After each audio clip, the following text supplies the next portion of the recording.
Не могу играть в это. Да, играть на всяких языках. Слышал просто. Да, понимаю.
Играем.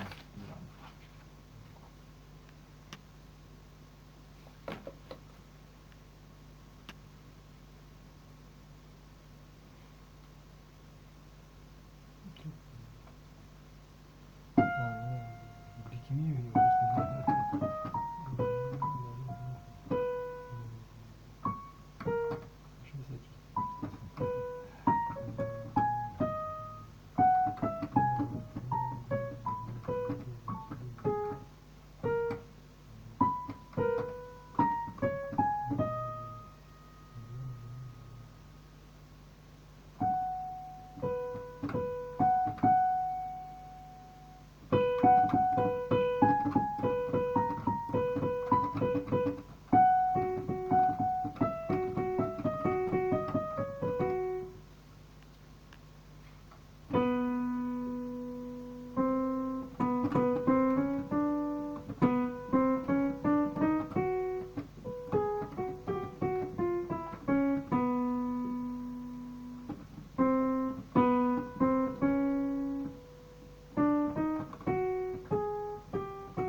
это он имеет в виду, что ходить надо и писать, то есть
этой был самый.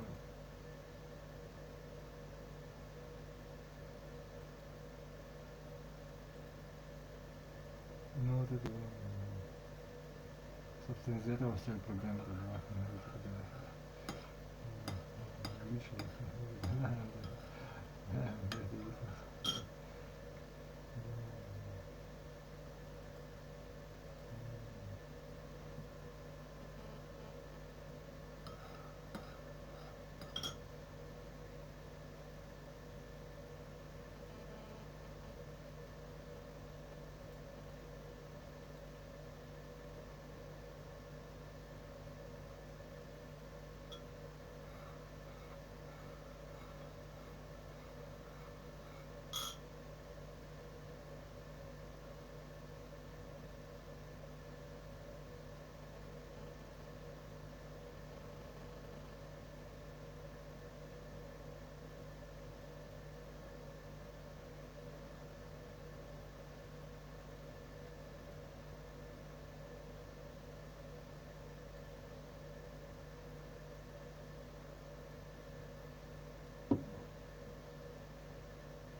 Здравствуйте. Мы вас слушаем. Мне тут мухи едят. Я спать не могу. Можно переселить меня? Нет? Нам тоже непросто. От нас ожидают только высшее качество. Семечки и другие продукты от Мартина. Вы не могли бы еще рассказать, в чем у вас проблема?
virtual walk through the grocery store to identify the sloppiest keto foods that are out there. Full disclaimer, there are a lot. So if I wanted to go through every product that's in a grocery store that's sloppy, this would be like a 3-hour video. Okay, so what we're going to do, we're going to break down what I think are the most important ones, because you're not going to really know that they're sloppy. Okay, there's some foods, I know you're smart, so you're going to walk into the grocery store and you're going to know this is not good for me, even though it's keto. But there's ones that are hidden and sneaky, and those are the ones I want to help you out with. So without further ado, let's just get right to it. So you walk into the grocery store, you're going to go straight to getting those fats, right? Well, what I want you to exercise a lot of caution with is going to be peanut butter at first. And it's not just because peanut butter is highly caloric and can cause you to gain fat really easy. No. It all has to do with the specifics of minerals with keto. Okay, we got to get granular here with what's happening. When you're on a ketogenic or low-carb diet, you're losing a lot of your minerals simply because your insulin levels are low, and it forces your kidneys to expel extra water. When your kidneys expel extra water, you also lose precious minerals that have vital fat burning and just other enzymatic functions in the body. Okay, so you lose magnesium, you lose potassium, you lose zinc, you lose iron. Okay, so it's already a precious commodity when you're doing keto. Well, unfortunately, peanuts are very high in what are called anti-nutrients. Okay, when you look at peanut butter, you have concentrated peanuts. So you have a very high level of these anti-nutrients. Now, with peanuts, it's a specific kind of anti-nutrient that is exceptionally bad. It's called phytic acid. Phytic acid chelates minerals in your gut. So when it chelates those minerals in your gut, it prevents them from getting in your bloodstream, and you just excrete them. So you're already in a mineral-deprived state, and then you add fuel to the fire by making it so you can't absorb what little minerals you are potentially getting. You can see how this is a problem. Now, specifically, zinc. Okay, zinc is so important for the thyroid hormone to be able to bind to a cell. If the thyroid hormone cannot bind to a receptor, then thyroid is not really doing a whole lot for you. It keeps your metabolism healthy. Turns out zinc is required for the proper utilization of thyroid. So when we're deficient in zinc, it's a problem. Hot tip, if you start noticing that your hair is getting brittle or your nails are getting brittle, that is a clear sign that you're deficient in zinc. So keep an eye out for that when you're on a ketogenic diet. Now, of course, with peanuts, hydrogenated oils, I don't need to beat that one to death, but also the added oils that they put into it. They don't just use the peanut oil. A lot of times they'll add canola oil. They'll add vegetable oils just to make it more shelf stable. Terrible stuff on keto, making it a hidden, sneaky, sloppy food. All right, this next one is going to break a lot of hearts. And when I was on my fat loss journey, my weight loss journey, it was something that I used to consume now and then. And I used to wonder why I would feel so cruddy afterwards. And that's rotisserie chicken. Yes, dang it. I mean, now don't get me wrong. I'm sure there's a lot of good, healthy stores out there that have healthy rotisserie chickens. But by and large, when we're looking at the big picture of things, rotisserie chickens are not the good quality chicken. Okay, first of all, they take the lowest quality chicken that was on the shelf. When it gets close to expiring and it hasn't sold yet, the grocery stores will say, well, let's cook this into a rotisserie so we don't throw it out. I appreciate the heck out of that because we're not wasting food. So don't get me wrong, okay? I appreciate it. But for you that are looking out for your health, you have a chicken that has been oxidizing on the store shelf, converting these fatty acids into lipid peroxidized garbage. And then you're taking grocery stores that are loading them with MSG to make it taste better, loading it with preservatives, and then you're putting it in your body. But last but not least, with a rotisserie chicken, chicken is already a cruddy fatty acid profile. You don't usually want to eat the skin of chicken or the dark meat of chicken, even when you're on keto. Okay, it's a lower quality fat than say like a red meat fat would be.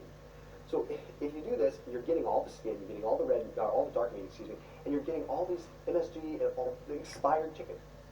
It's just not the best thing. When you're in a pinch, it's not going to kill you, but don't make it your daily lunch to walk down to Ralph's or Safeway or Publix or whatever and get a rotisserie chicken. Okay? While we're on the topic of meat, let's talk about jerky for a second. I will go on record and say, yes, there are jerkies that are clean, and there are jerkies that I would condone the use of.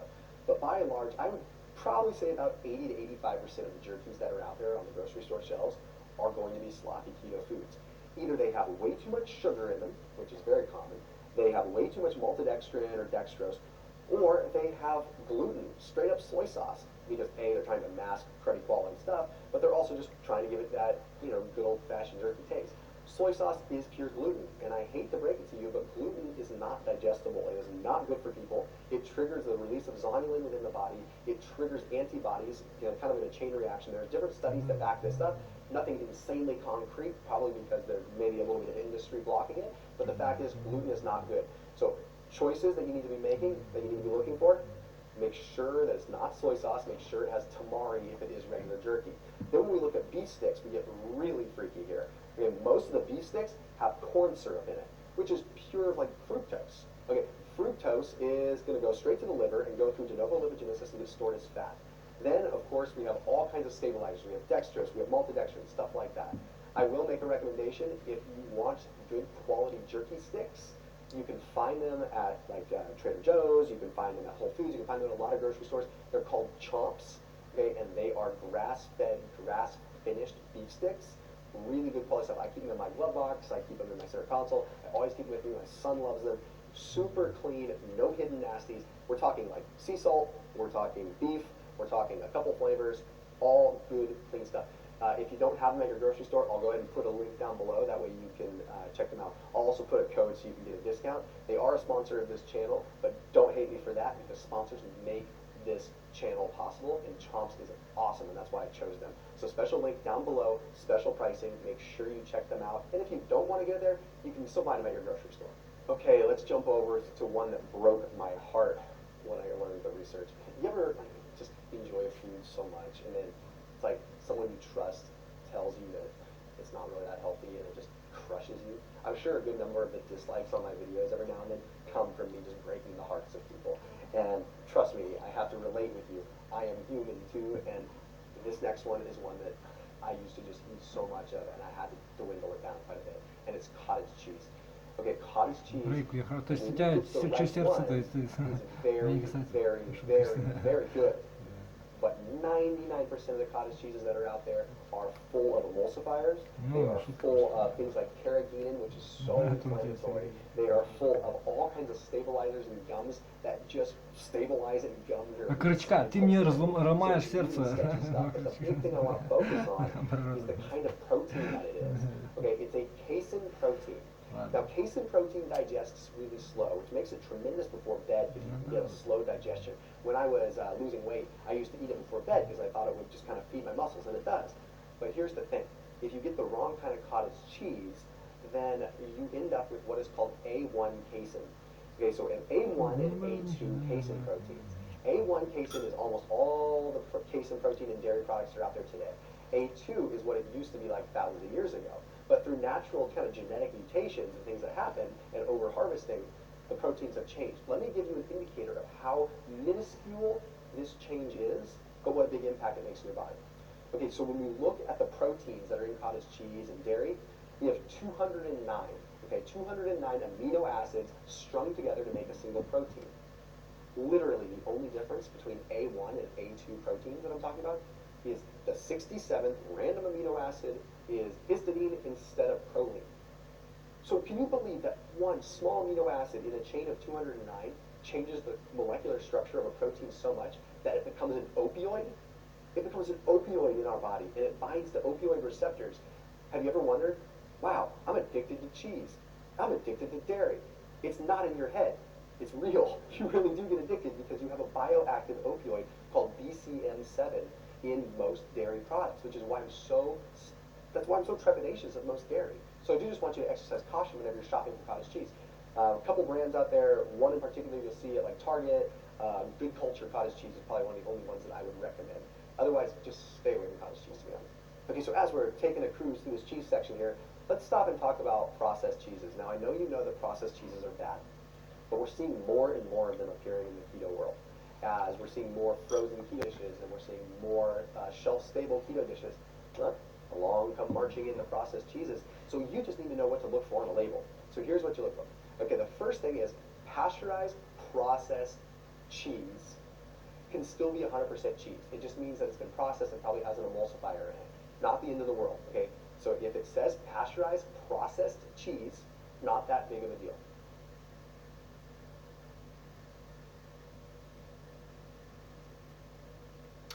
Ну, он себе так думает, говорит.